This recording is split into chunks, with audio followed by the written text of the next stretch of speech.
Alright, here we got the casters being pressed out of the head tube using a 3-jaw puller. We keep the nut partly screwed on at the top to help keep the puller centered while using it, which means that we have to stop once the nut bottoms out on top of the bearing to remove the nut so that we can then push the rest of the caster frame out. This is the preferred method for doing this. Some people will just use a mallet and just beat on it and beat on it, but it's best to use a device like this because it keeps all the forces concentrated and it minimizes the chance of further damage. Then you use a socket extension to help drive it out the rest of the way, and the same socket extension to drive out the worn bearings.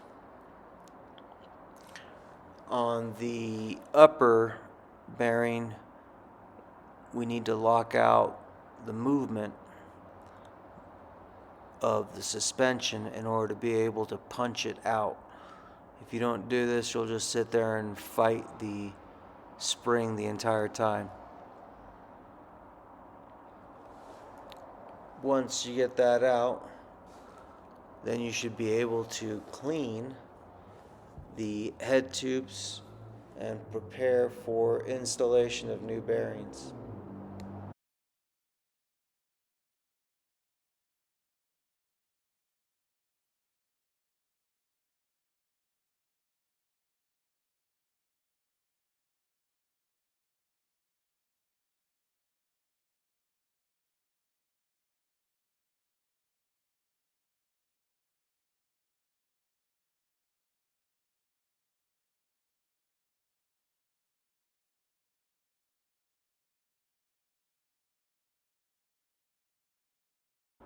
Having cleaned the head tube, we now drop in the bearing that was kept in the freezer overnight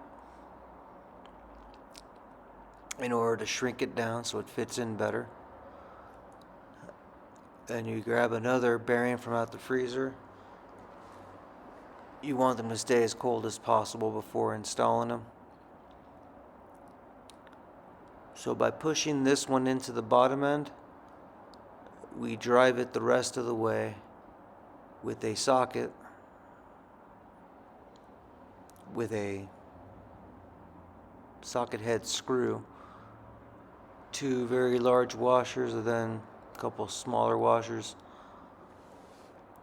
and this contraption that I have here will press the bottom bearing in a very solid manner, and it'll set it even. Quick and easy with a ratchet, and just drive it up till it seats completely all the way around. No need to overscrew it.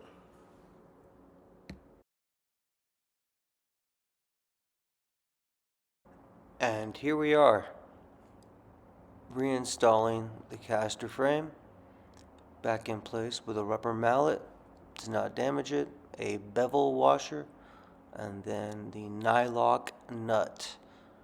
You tighten it down to, I don't use a torque wrench, but till it's right.